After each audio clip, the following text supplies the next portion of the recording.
Lorsqu'on veut parler d'histoire, nous avons besoin de nous situer dans le temps et dans l'espace. Pour nous situer dans le temps, nous utilisons la frise. Pour nous situer dans l'espace, nous utilisons les cartes. La frise historique. C'est une bande qui représente le temps. La droite représente le temps plus récent, la gauche, les temps plus anciens. L'an 0, qui correspond à la naissance de Jésus-Christ, nous sert de référence.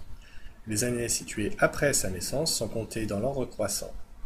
L'an 1, puis l'an 2, l'an 50, l'an 200, l'an 1000, l'an 2012 aujourd'hui. Lorsqu'on ne précise pas la date exacte d'un événement, on peut également le situer dans une période de temps. Par exemple, un événement qui intervient entre l'an 0 et l'an 999 intervient au cours du premier millénaire. Un millénaire est représenté sur notre frise par un rectangle. On note leur numéro avec des chiffres romains. Comme les dates, les millénaires se comptent dans l'ordre croissant lorsqu'ils sont situés après la naissance de Jésus-Christ, premier millénaire, deuxième millénaire, et notre millénaire actuel, le troisième millénaire.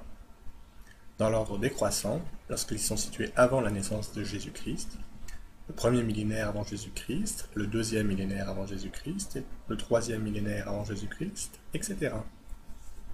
Un événement important découpe l'histoire. C'est l'invention de l'écriture. L'homme n'a pas toujours su écrire, il a appris à écrire.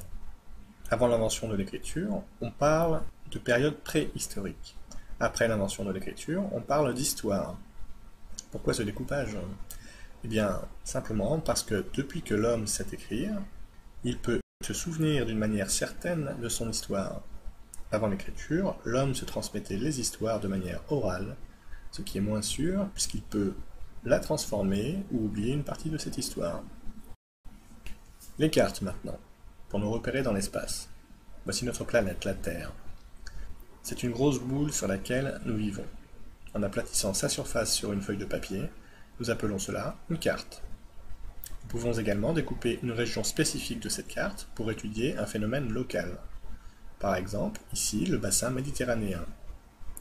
Sur une carte apparaissent également d'autres éléments. Une rose des vents, qui nous permet de nous orienter sur la carte, une échelle, qui nous permet d'évaluer les distances, et une légende, qui explique les symboles, les couleurs dessinés sur cette carte.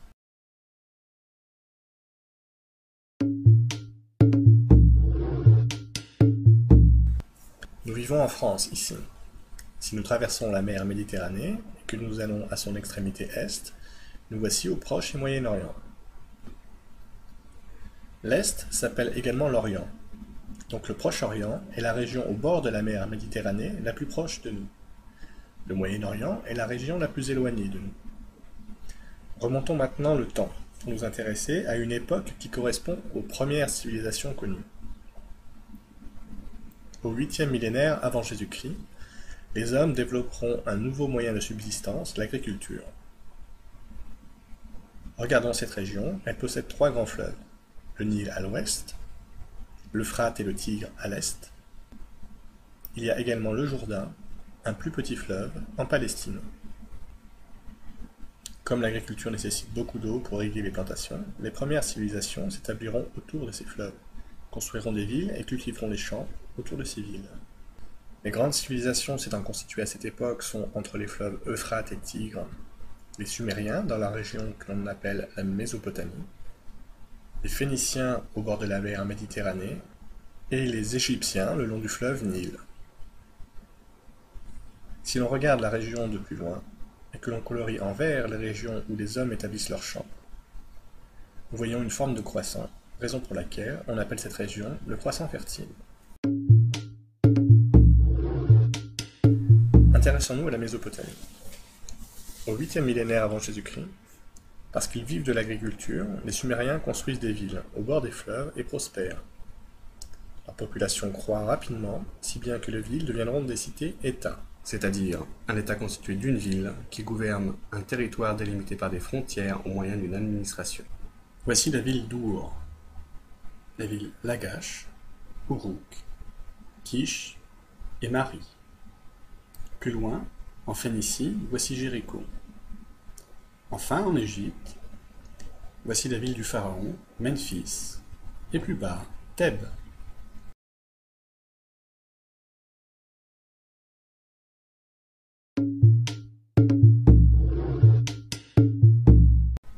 Partons pour un voyage au-dessus de la ville d'Ur.